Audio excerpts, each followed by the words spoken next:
like a basic. Yes. So what do you think oh, for goodness sake, buddy. I personally think that, apart from letting the dog in daily, that knees side to side, any spinal Why don't you twist. just do it? Yeah. Why don't we do it Sure. and work it out as we go? Sure. So lying down. It's always good to check in, isn't it? Yes. Even though that feels, I mean, especially for us Westerners, feels like it's a waste, but this is really important. Unless we're just going for the whole physical thing, in order to make it more holistic, mind, body, needs.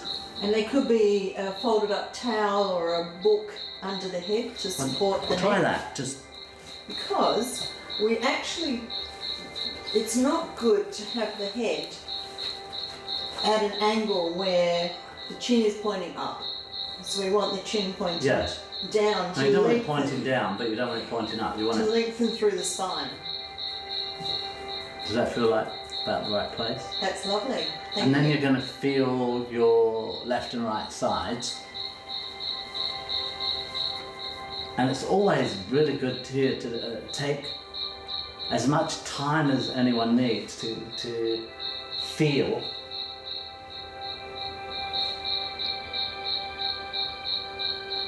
whatever it is you're feeling. Because our minds tend to override the physical a lot of the time.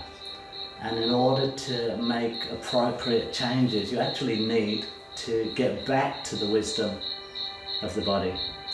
And one way to facilitate this grounding, this relaxation, is to breathe into the belly. It is. Can you take us through? So basically, breathing in, belly rises. So taking the breath all the way down to feel the belly, Yeah. and breathing out, quite naturally the belly falls, but we might need to bring the body back into the habit of doing that breath. Yeah.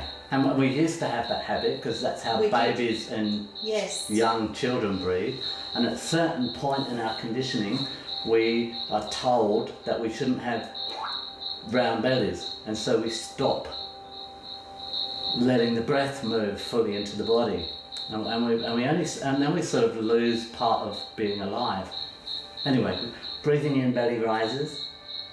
And people can do this at any time, not just, even a single breath into the belly can, Yes. because that's where the secondary, well, it's not really secondary, but the central nerve, that's a secondary brain. Yes. The solar plexus is where all the nerves meet together, and it's almost like another brain. And when you breathe into the belly, you relax, so it affects the parasympathetic nervous system. So if nothing else, Yeah, that would just be to good lie by itself. down and belly breathe. And what else would be just fantastic if you had 10 minutes during the day with semi-supine? So how do we do semi-supine? Just a reminder. Well, you come into it the right way by taking the little toe to the floor and then dragging. That knee up. Yeah.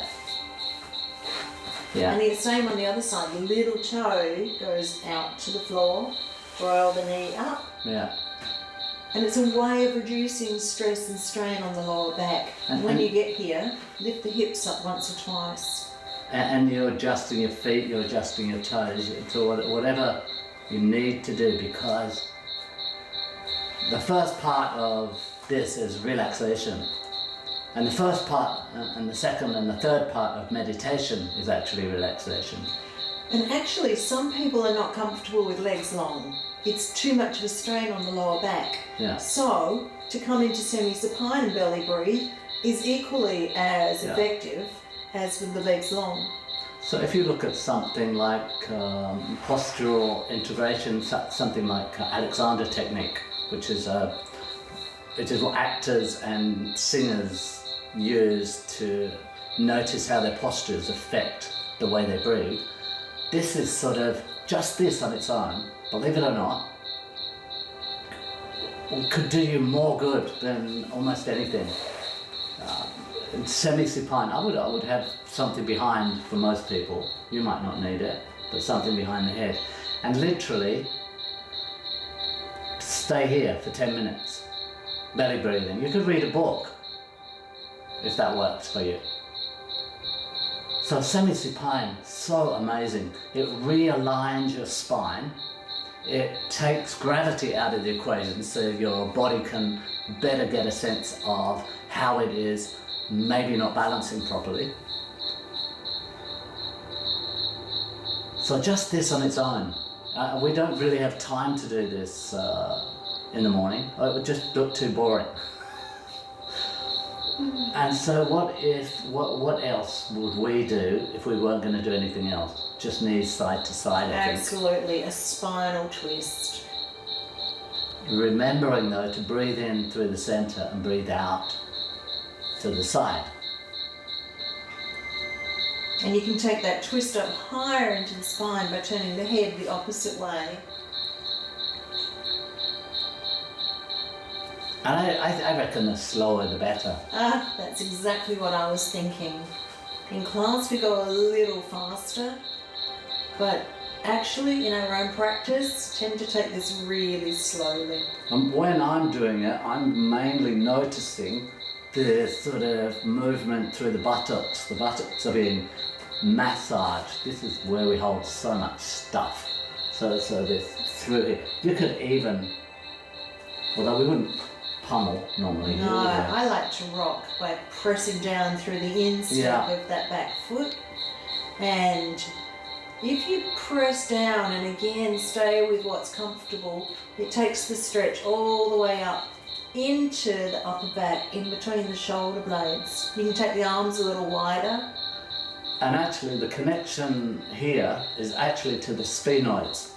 So this releases all the way up into the head.